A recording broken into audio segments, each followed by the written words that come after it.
Diagnosis unknown.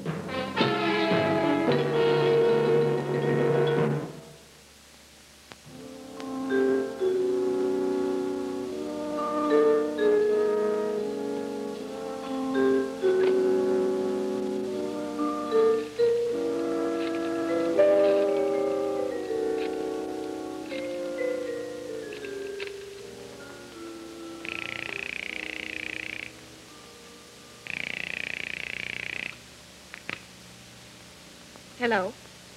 Hello? I know someone is there. I heard your click. I want to speak to Lester Farnham. Are you on, Lester?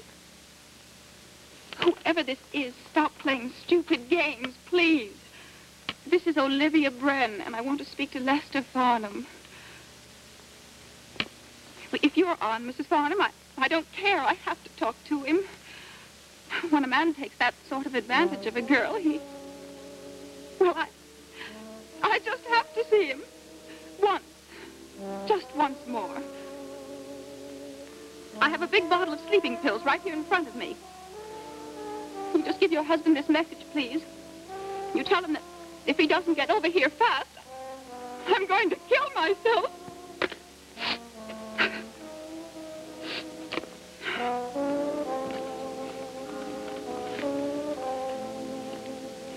Now, where's that book?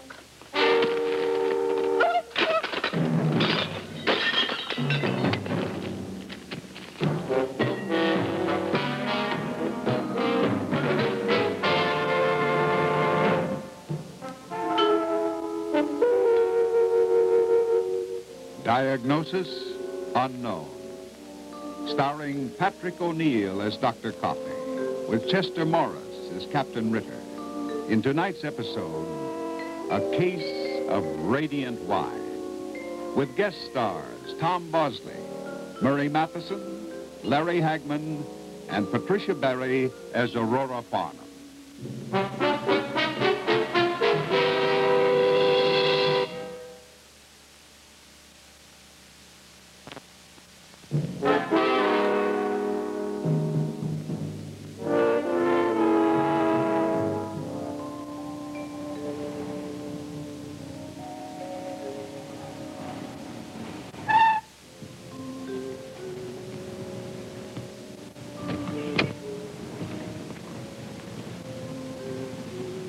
Bertha.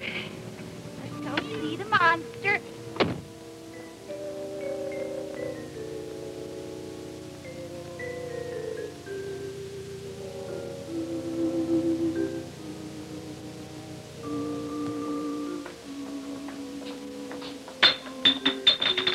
Sorry.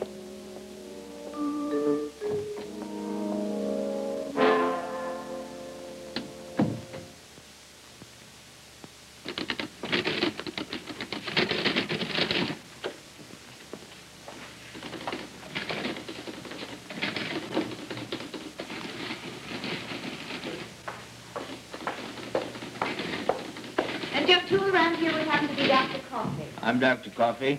May I help you? You were due at my house an hour ago. Oh, you must be Mrs. Farnham. I was just about to call you to say I'd be delayed. Dr. Mukherjee. Yes, sir. Excuse me. Come take a look, please.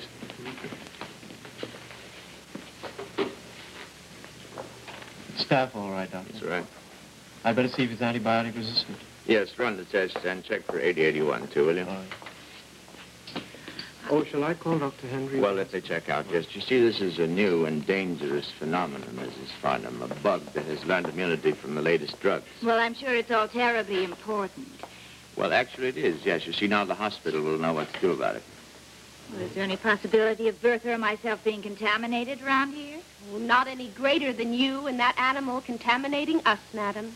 Would you please sign this, Doctor? Yes, okay. What is your name, dear? Doris.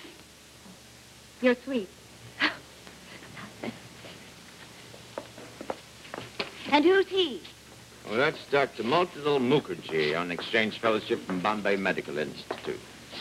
He's brilliant. And this? Well, now, that's Link. We're not sure who he is. He changes from week to week. Fascinating.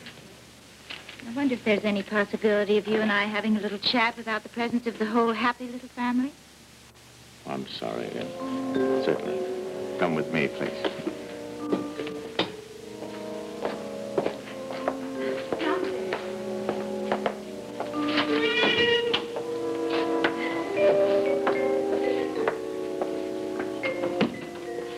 Doctor? Well, did you know her? She did some modeling for me. I paint. And not too badly for a rich parasite. There's nothing really to investigate. She killed herself.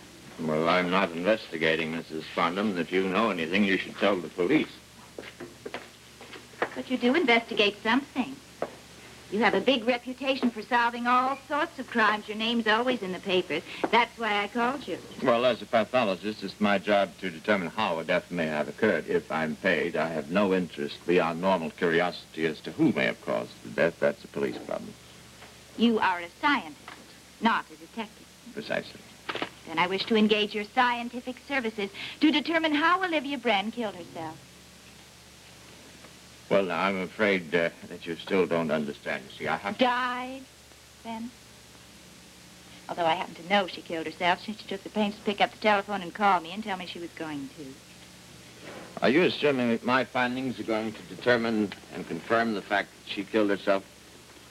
They must. Well, what if they don't? Suppose the evidence points to other means, say accident or murder. Oh, no. No, not murder. Not under any conditions. Tell me frankly, Doctor.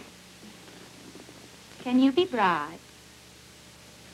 Well, not where my work is concerned. In other areas?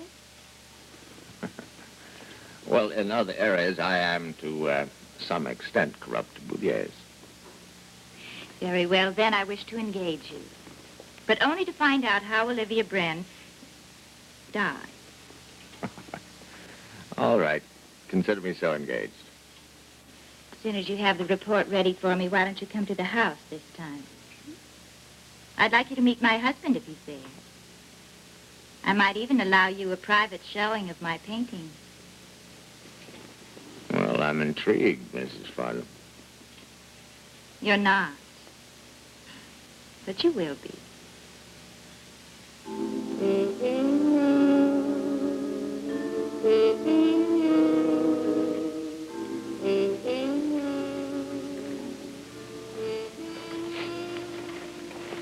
Perfume, 18 bottles. From $1 a throw to $15 an ounce. Photos, books, 3. Ought to run $200 into $200,000. Couldn't be clearer, Captain. A girl on the make. Yeah, but she didn't make it, McClusky. Well. Captain Ritter, well, if the police have completed their preliminary investigation, may I? So she really hired you, huh? Why not? I'm qualified. Oh, highly. In fact, I recommended you to Mrs. Farnham. I said to her, if anyone can prove that this murder is a suicide, that man is Dr. Coffey. Yeah, well, she's determined to make it a suicide, no question about that. Well, you know me, Danny boy. Always ready to throw a few easy bucks your way. Now, why do you say it was murder? Because the girl was murdered. Oh. Some form of strangulation? Are there any visible marks? None. Well, then why assume strangulation? Because that's the way it looked to me, and to the coroner. Mm-hmm. It's a nice bed. It's big, anyway. Hey, would you mind if I looked at the position of the body photos and the autopsy report? Well, go right ahead. Photos are in my office. And you can see the autopsy report when it's ready.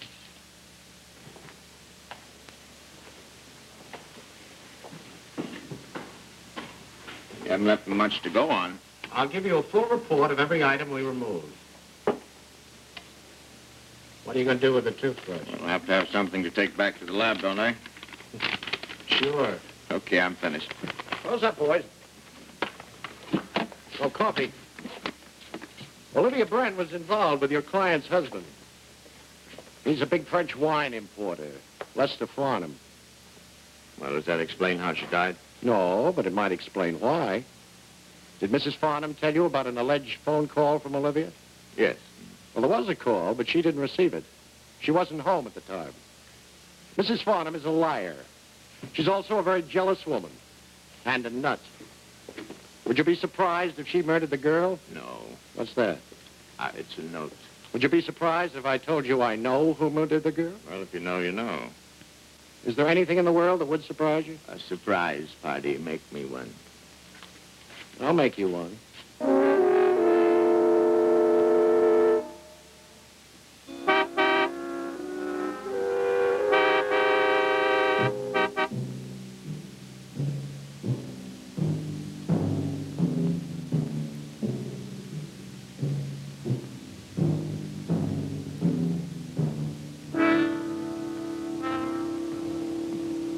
Coffee? Yeah, I'm Dr. Coffee. I'm, Don Harding. I didn't think you'd come. Well, you sent me a note. You said it was very important that I come to see you here. I know who you are, Coffee. I saw you go into her apartment. I was going to wait for you, but I thought to myself, who are you that I should wait for you? So I wrote you that note and told you to come here to see me. That's all right. It's not much out of my way. About 15 miles. More or less, yeah. Who brought you in on this case, Coffee?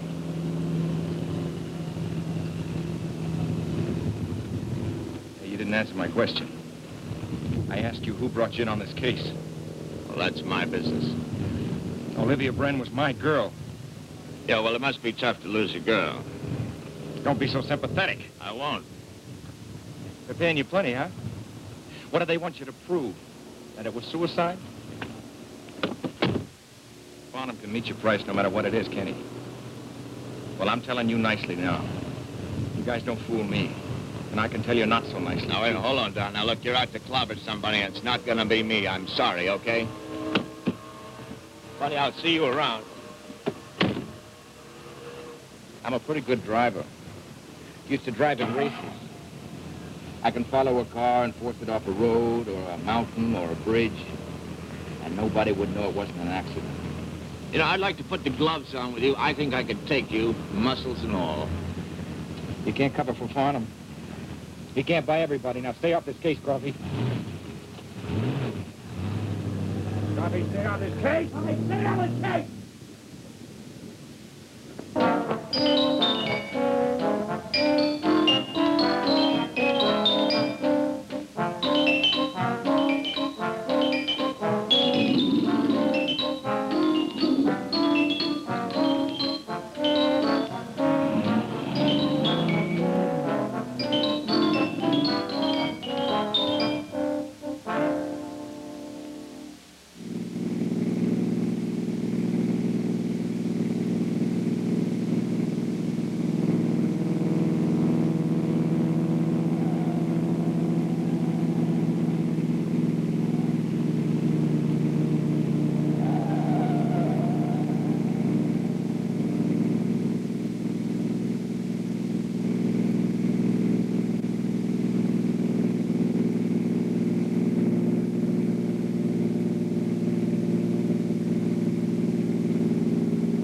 Mukherjee, was there any cyanide No, sir. barbiturate? No, not even a suggestion. You know, all I can see is she used lipstick and ate peanuts. Well, I'm going to try a quick screen for heavy metals. All right.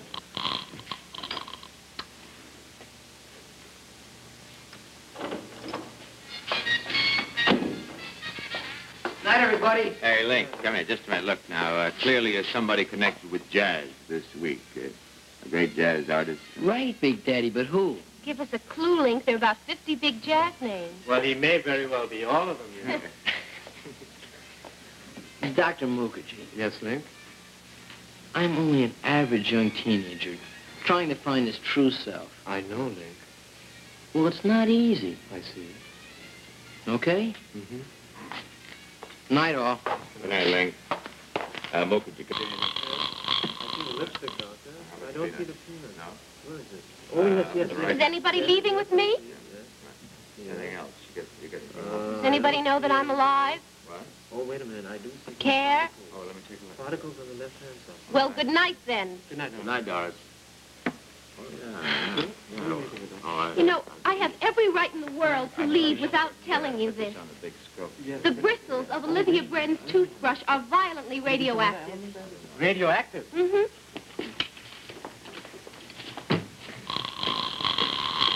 It is. What does it read? Well, good night, darling. 40. Thank you very much for your wonderful discovery. It was nothing. Good night. Well, should I go over to the hospital and find out? Yeah. No. You're right here? You're right here, yeah. Look, I'll just take some Now notes. I know what a girl has to do around here to get some attention. Get your pad, all right, come on. She has to die. And with radioactive saliva.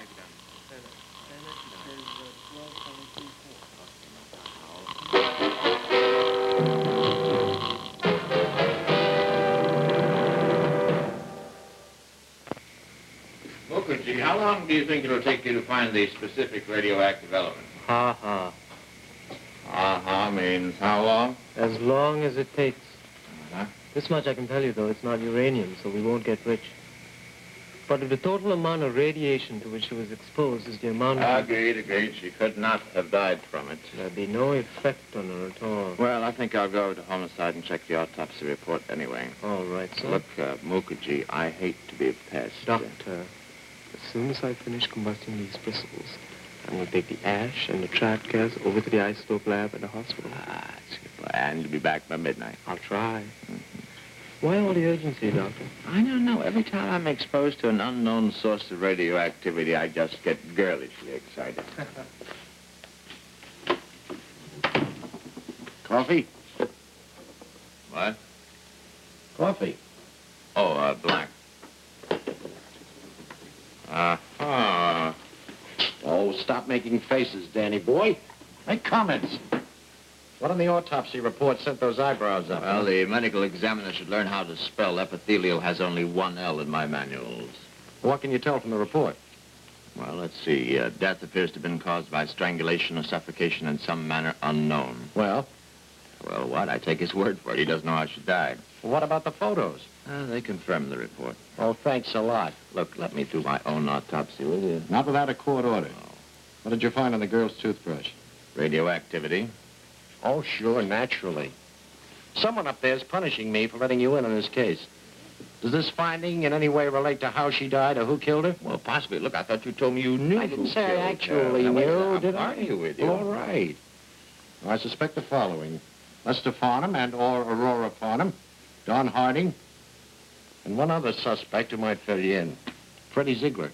Ziegler? Of Ziegler's Fancy Delicatessen and Restaurant? And catering establishment. You mean for parties, weddings, and all occasions? When ready, call Freddie for reservations. That's the guy. Crazy. Yes, Mrs. Harris. Of course.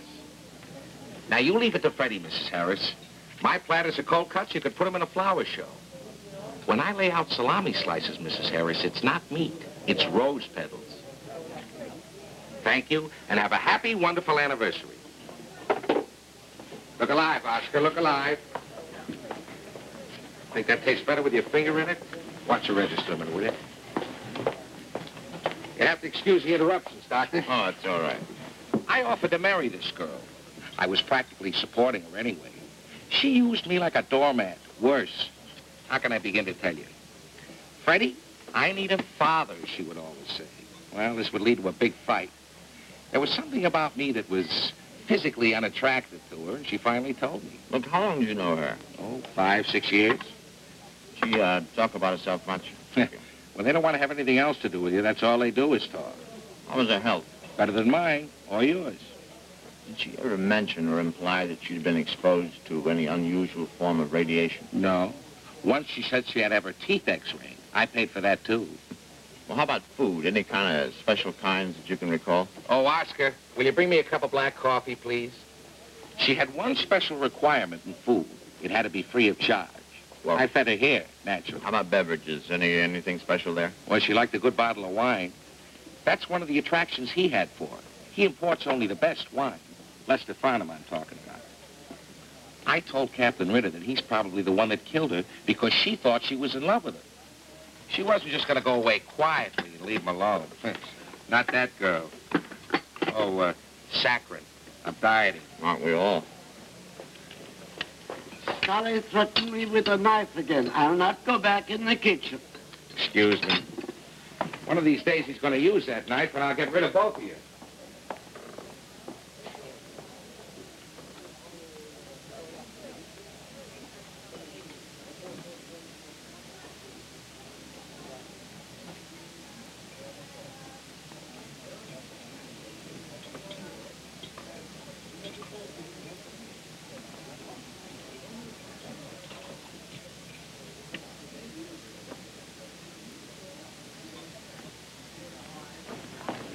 Can't sit in peace for a minute. Let's get to pictures. How about photos and snapshots? Any of those? Yeah, lots of them. Even movies. What a sucker I was. The three of us. Me, her, and this Mr. Muscles, Don Harding. Mm-hmm. Well, we're alone together on the beach, in the country, in nightclubs. I take him along because she insists he's her cousin. Some cousin.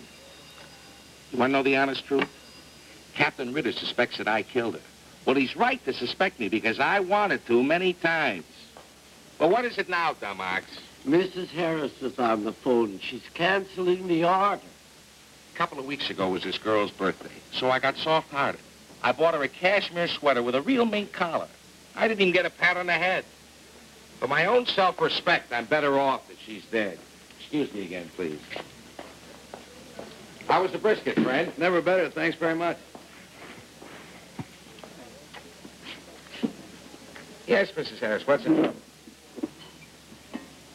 I know Chinese food is cheaper, but my dear Mrs. Harris, how can you compare chow mein and egg foo young with my pastrami and chopped liver? Are you serious, Mrs. Harris?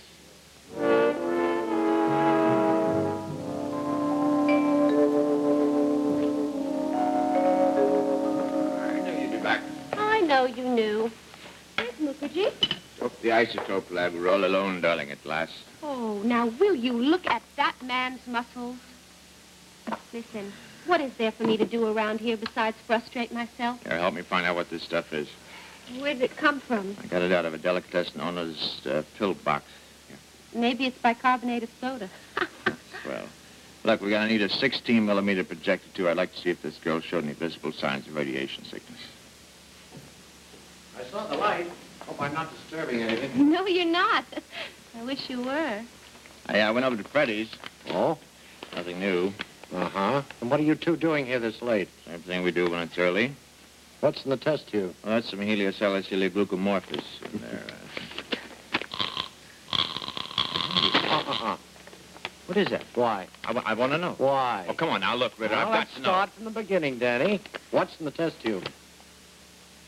Well, that's some powder I sneaked out of Freddie Ziegler's pill box. Oh, it's cashmere. And mink trimmed. It's... Yeah, with a great big, gorgeous, dried-up blood spot on it. You know where I picked up the little item? Yeah, where? Don Harding's trash can. Yeah, do a benzodine for blood, Doris. What's a benzodrine for blood? No, it's a benzodine. Dean. Dean. You know, we're going to make a doctor out of you yet. I'll make a handsome one. Now, watch it. When she moistens the stain and blots some of it up in the filter paper, you see that? Oh, yeah. You got that? I've got it. And she puts the paper in the test tube and adds some acetic acid. Uh-huh. It's getting clearer by the minute. I can see that, yeah. You know what Then- acetic acid... Now she's putting the benzodine. The benzodine. Dean. Now, when she pours from the bottle, she's adding the hydrogen peroxide. Well, I knew that. Well, you didn't have to tell me. Sorry. Now, if it were blood on this stain, it would turn dark blue. Always turns Yeah, dark. just watch out. Benzodine negative. It's not blood. What else could it be? Here, let me have the sweater.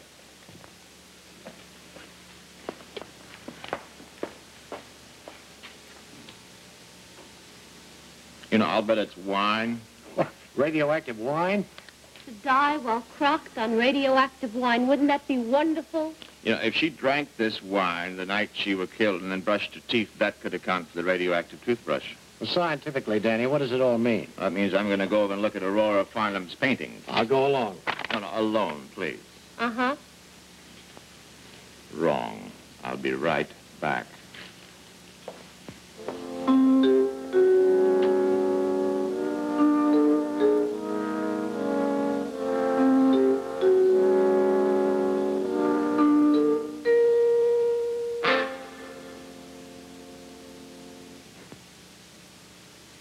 Well, Doctor? Well, it's very, very interesting, Mrs. Farnham. No. Take a position. If you don't like it, say so. I won't mind. Well, I think you do take a dim view of people in your work. I think you're missing the subtlety of this. Dim view is one thing, but a diminishing perspective of people, that is quite another. Now, don't try to be diplomatic or an art critic. Just say anything you think or feel, please. Well, I think you captured a very good likeness of the cat. If I did, that is absolutely irrelevant. Don't you see here what I've really captured in the composition of light and color? Doesn't your eye follow the triangle here and recoil from horror there and seek the answer there? Yeah, I see what you mean, Mrs. Farnham. No, you don't. I do. You're blind. You're nothing but a blind, petty, small, insignificant human creature. Bertha, you were right. He's just like all the rest. Just like all the rest. You may leave. Well, actually, Mrs. Farnham, I came here to check through a possible connection with... Of Olivia Brenn's death to me. Well, no, not to you. Just your wines, if you're Lester Farnham. Just your wines. Yes, I'm Lester Farnham. Come on down, we'll have a quick drink.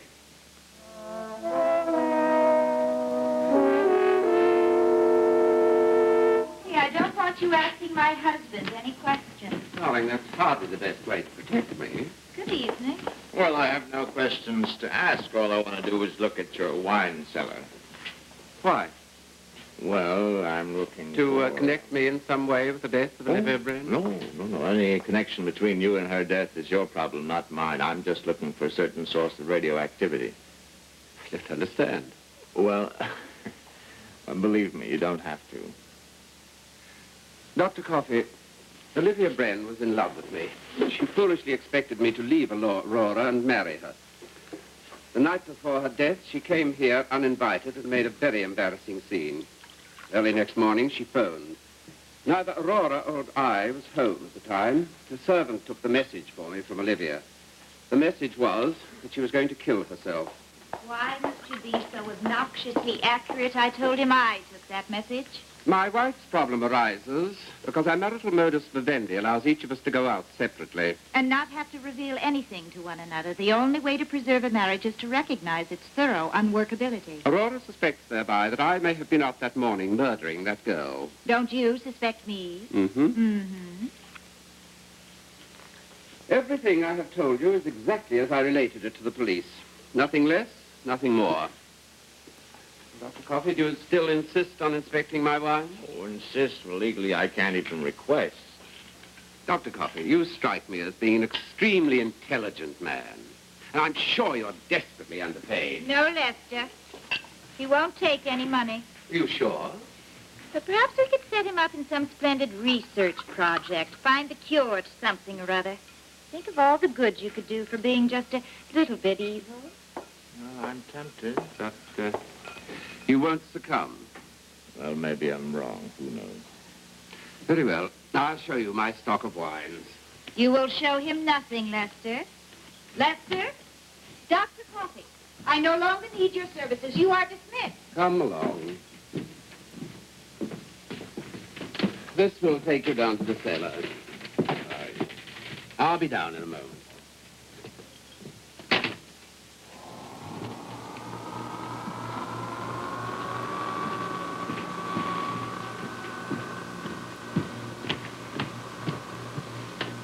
Where are you going?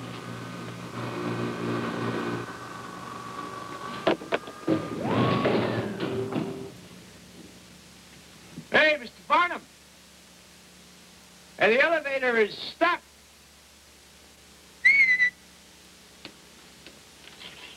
You.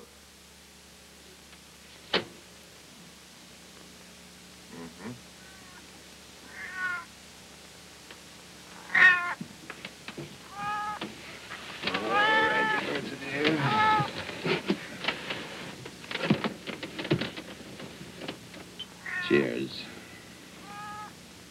You don't snore, do you, dear?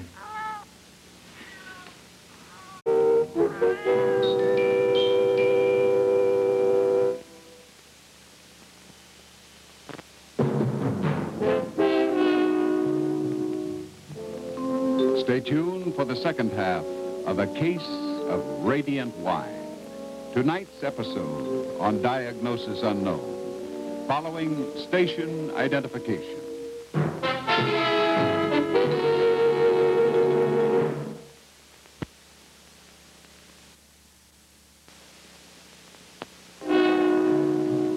This portion of Diagnosis Unknown is brought to you by the Post.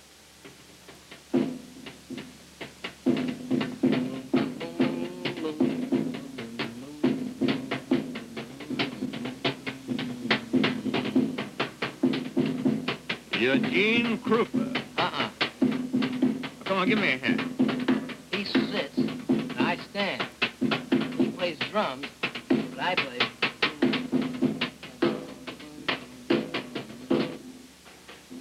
Oh, good. You got the 16-millimeter movie projector. I hope she gave you a nice hot breakfast. Look, I couldn't get back last night because I got stuck in an elevator with a cat. Oh. Well, the servants let me out this morning. Did you find out what that white powder was? Poison, potassium cyanide. Well, why would Freddie Ziegler carry that around with him? Well, you will never find out getting stuck in elevators with cats. Oh, Mukherjee, I'm sorry I didn't get back. All right, Doctor. Every man is entitled to a personal life, but he should allow the same privilege to others. Anyway, the specific element of radioactivity was carbon-14. Carbon-14. Oh, did Doris tell you about that radioactivity we found on the girl's sweater? Of course. What does that suggest to you, Mukherjee? Well, assuming that the radioactive material is the same as on the toothbrush carbon-14, it suggests its presence in soil and the inevitable transmission from soil to grapevines and then into wine. Mm-hmm. You know, I think we ought to check with somebody in Radiation Safety Division about that. Well, I've already called Professor Stein. Well, you're ahead of me. About 12 hours. Oh, mea culpa. Guilty. What, will you? All right. Professor Stein called the Atomic Energy Commission in Washington, and he was told the following. In 1948, in France, near the village of Saint-Michel, an experimental atomic fission project was in operation. Now, through some error or mischance, an unusual amount of waste material containing carbon-14 was swept downstream. The soil along the banks was naturally impregnated with radioactivity. Now, Saint-Michel is a wine-making community. They grow and bottle a brand of an extra-dry wine called La Grappe d'Or. La Grappe d'Or? Ah. Did you ever taste La Grappe d'Or? No. Well, then why do you say ah? Well, when anybody says anything about a French wine, somebody always says, ah. In any event, as soon as it was discovered that Grappe d'Or 48 was radioactive, production of the wine was banned and halted, even though the amount of radioactivity was well below any danger point. However, some 50 cases of radioactive Grappe d'Or was lost, and it is assumed entered into general circulation. Oh, well, now we're getting somewhere. Well, now, wait a second. If this wine couldn't have even hurt her, how does it explain her death? Well, it may not. But then again, it might. That's right. Turn out the lights, will you, Link?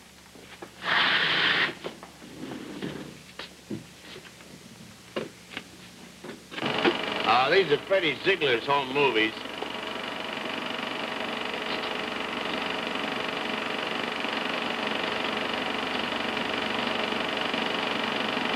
Dr. Coffey, what precisely are you looking for in these films? Well, I wanted to see the girl's general physical appearance. My goodness, that's magnificent. Why don't I ever meet girls like that? How would you know? Who's that? Oh, that's Freddie Ziegler, the guy that gave me the film, you know, the delicatessen. Oh. Yes. And that's Don Harding, that nut that pushed me off the road. She's a pretty tall-looking girl. Yeah, how tall would you think she was? About 5'10", 5'11", maybe? Oh, John. No, I think she's about 5'8". Oh, listen. Hey, it's a bottle of wine. Can you Yeah. make out the label? Oh, wait. Huh? Oh, Wait a minute. no, I can't, yeah. Can you see it? I can't. No, that's Oh. got He doesn't like that. No. Here. Hey, Hey, wait a minute. Look, see it there. can we run the... Hey, will this projector stop? No, I think we better run I it mean, through and then... Wait, Maybe let's... they'll be showing up. Wait, we'll go all the way through and we'll go back, all right? And we'll go back. That's Freddie again. Yeah, I know. Eating his pickles. And these films are private. He had no right to All give right, it to well, you. come here. Give me that film. Take. Not here. Scared? No, but I might smash an expensive piece of equipment. I wouldn't like that. No, we wouldn't like that. I don't think you got the point, Doc. I told you to stay off this case. Well, I guess I didn't. All right. Have it your way. Destroy him, Doctor. Sure. Come on, Doc. Come on, Doc, get him. I'll protect you. Ah, boy, Doc. Oh! That's it. Steady. Now. Move.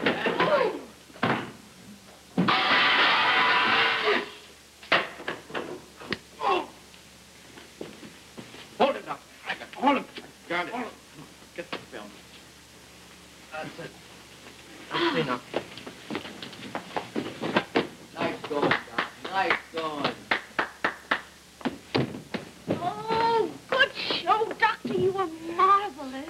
Nice going, Doc. Did you find that frame? Yes, I've got it, Doctor.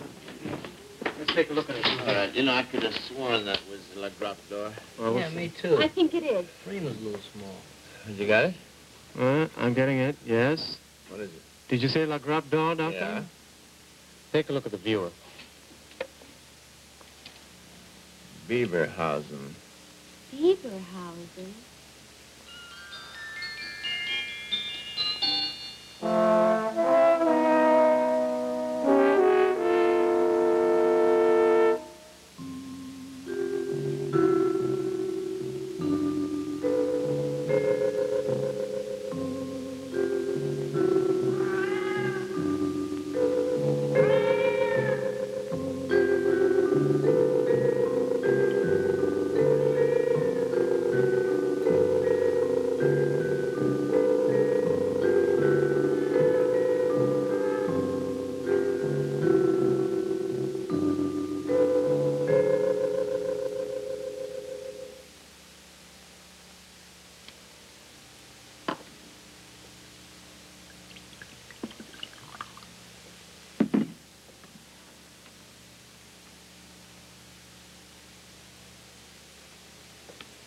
Nothing.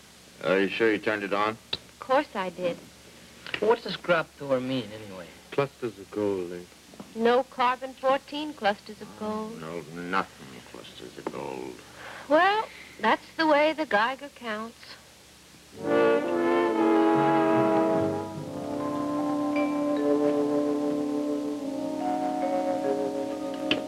They told me at the lab you were here. Yeah.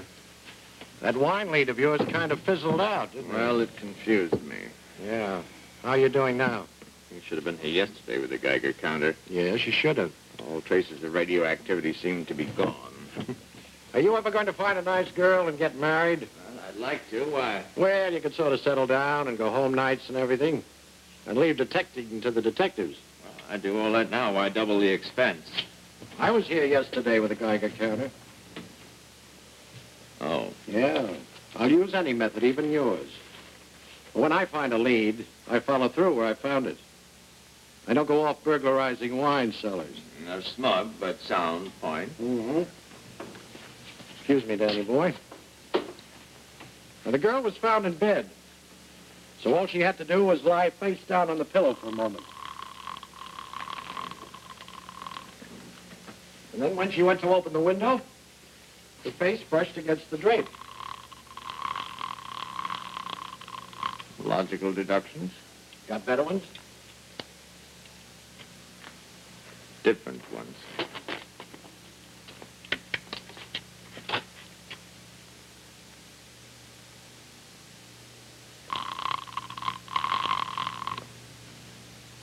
Can you get all your suspects over to my lab this afternoon? Why? There may be something in it for you. What? I think I know how she was killed.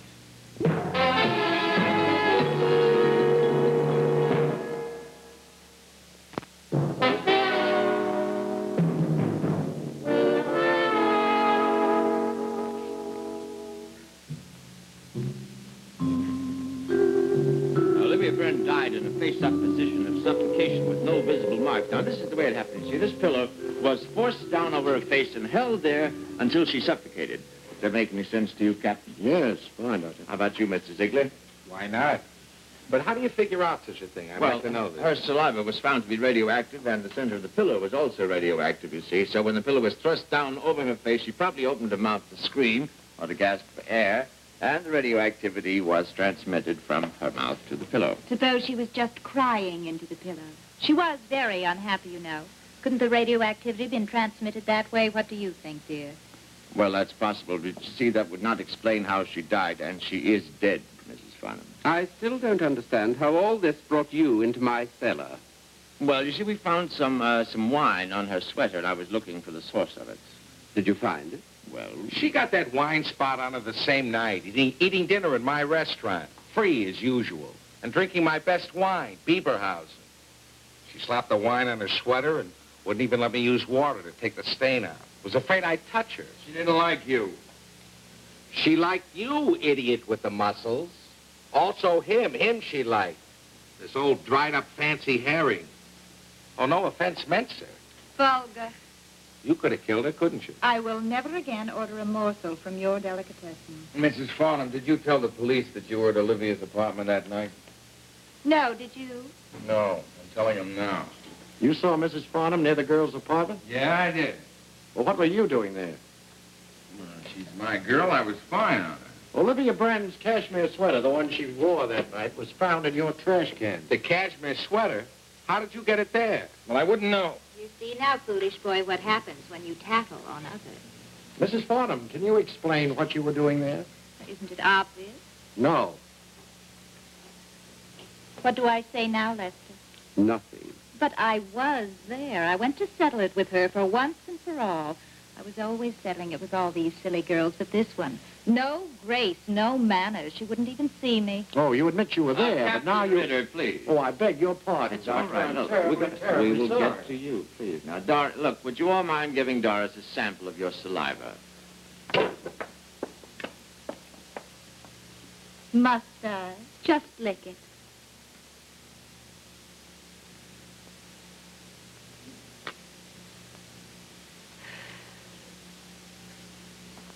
You're clearly trying to establish some connection with the spot of wine you found on her sweater and the wine you assumed the murderer drank. Clearly?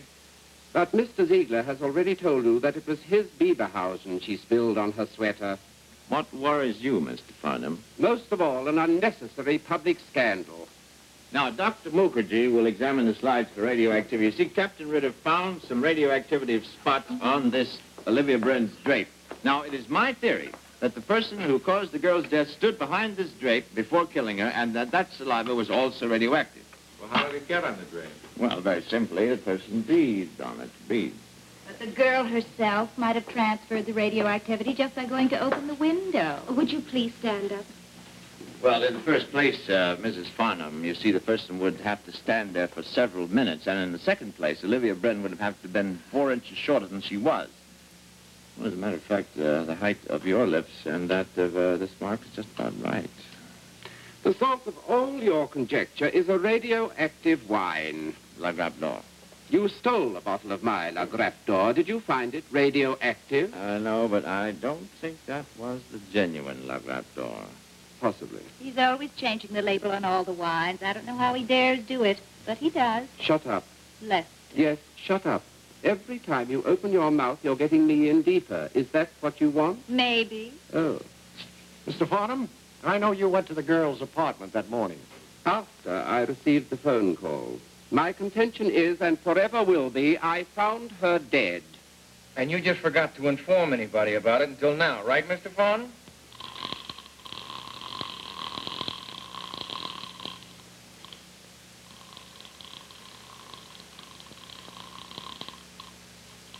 How many slides are radioactive? Only one. Now, the person who stood behind that drape murdered Olivia Brennan. Now, that person also drank that same wine that night, and the saliva is still radioactive. And Dr. Mukherjee, whose name is on that slide? Mine.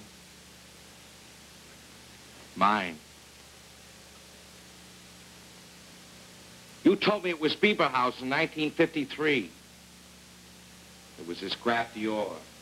You changed the label and sold me a contaminated product. To my regret. I killed her. With the pillow, like you said it exactly. All my life. Always, everything I ever wanted. I got. Everything. Even to be boss of my own business. This girl. I broke my head to show her who I really was. A man of delicate, tender feelings inside. I poured out to her everything that night. Olivia? Olivia, my heart is a heaven of love for you. My soul is the sun that will warm us with golden goodness forever. I offer you the precious secret rainbow, my most beautiful thoughts. I'm not Freddie Ziegler, the fat delicatessen man. I'm your star-fated mate, your true eternal lover. I alone can make you beautiful. She sat there, eating pastrami and sour pickles, looked me straight in the eye, and everything that I said to her went through her like through a sieve. Give me the mustard, she said. This dull, stupid, nothing girl.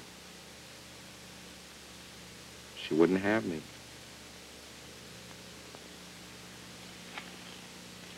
I hid in a room behind the drape. I knew I was going to do something, but I didn't know I was going to kill her.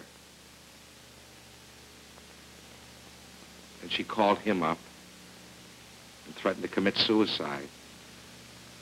Or she was sitting there reading the Wall Street Journal. And it suddenly became unbearable to me that she should be alive. So I did it. I killed her. For spite, I took back the cashmere sweater with the mink collar. And later I planted it on this dumbhead here to make trouble for you, cousin.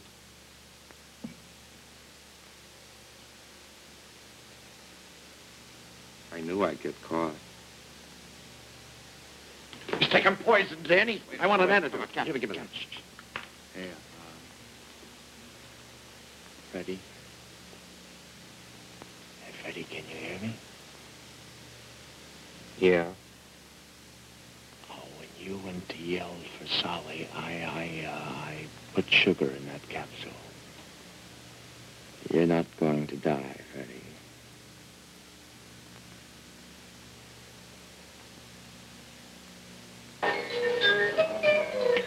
Whoa, facts.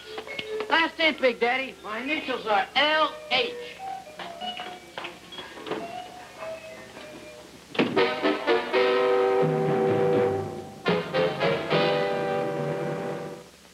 These...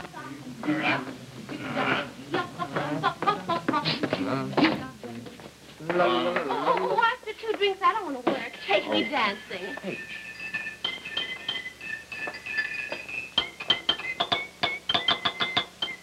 Boy, he's surprising me to death. Who's this L.H. person, anyway? Lionel Hampton. Lionel Hampton. Lionel Hampton. Oh, no, you're embarrassed.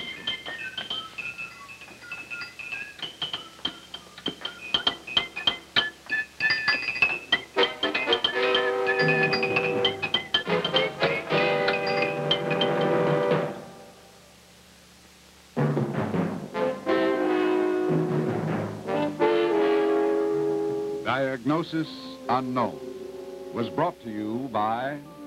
CBS News will present television's most complete coverage of the 1960 Democratic National Convention in Los Angeles. Diagnosis Unknown will return in 2 weeks.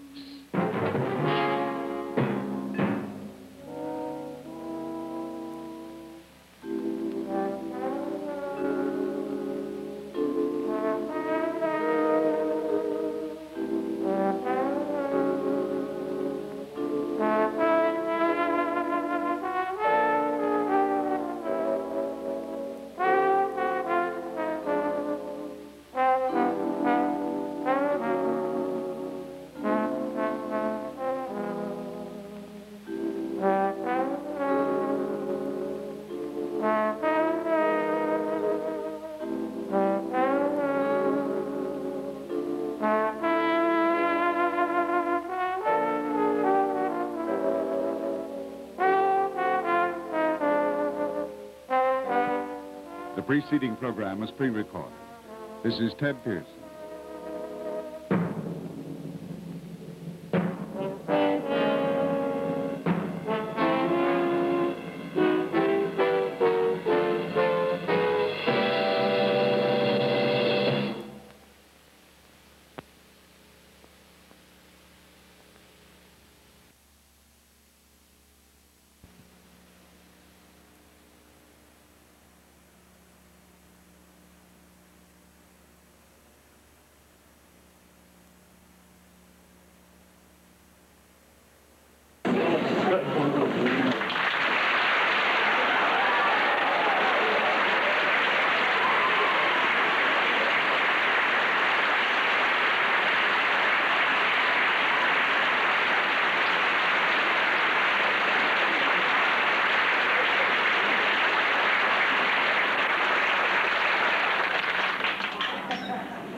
Good evening, everybody, and here we are. How much time do we have?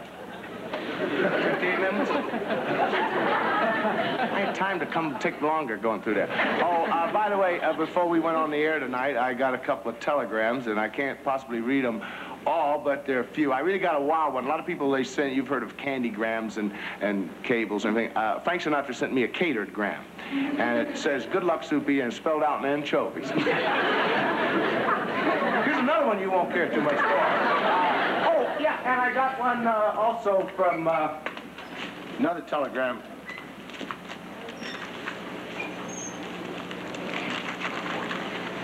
From Dean Martin.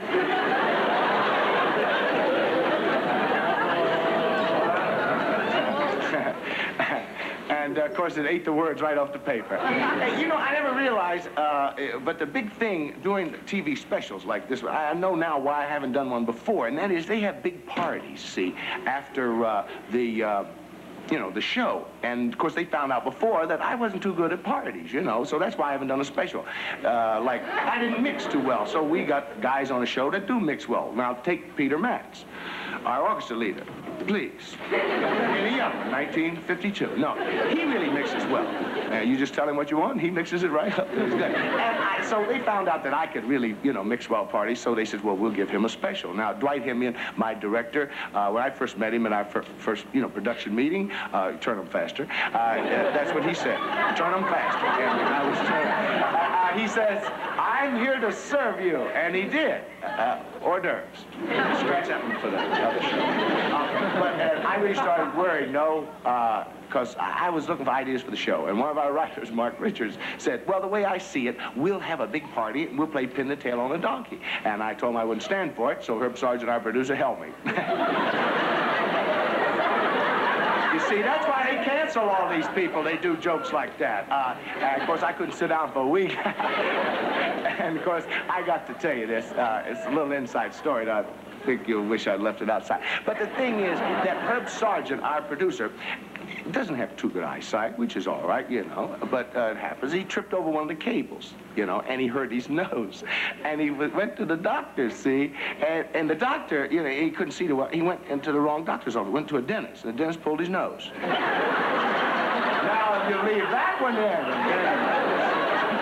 hey, that one is good, see? Oh, now, where was I? Oh, I was over here. That's it. Right there. Well, as I always say, show me a big TV special, and I'll show you a lot of interruptions. That's what I'll show you. And I think we're going to have. Excuse me a moment. Folks. Yes? Hello, Mr. Sales. Yes? I'm from the press. I'd like to know if I can take your picture. Certainly. Sort of get me with the side view.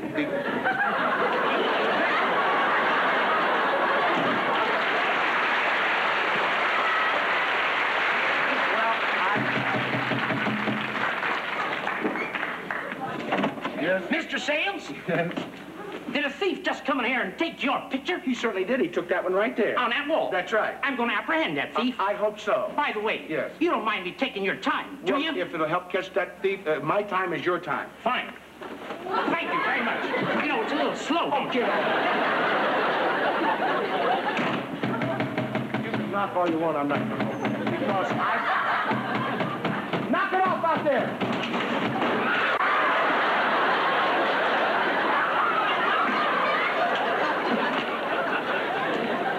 I came to fix the door. Well, it was all right till you got here.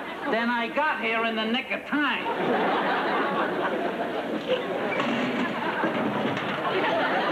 Well, as I was saying, ladies and gentlemen, Hey, pal. Yeah? Hold it down. I'm trying to fix the door.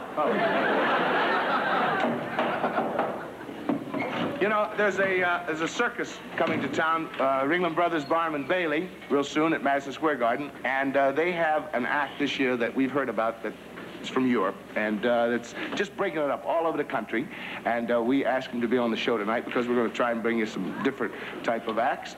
It's a gentleman that is known as the Great Explodo, and it's one of the most sensational acts, been getting rave reviews, and what happens, the Great Explodo gets in a steel cabinet and somebody throws in a stick of dynamite, and he has the ability to absorb the shock, and it's really just bringing it up with great reviews all over. And we're happy to have him with us tonight. So whenever we can get to it, we can have the great.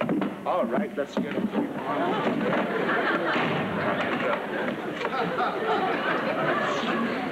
Ladies and gentlemen.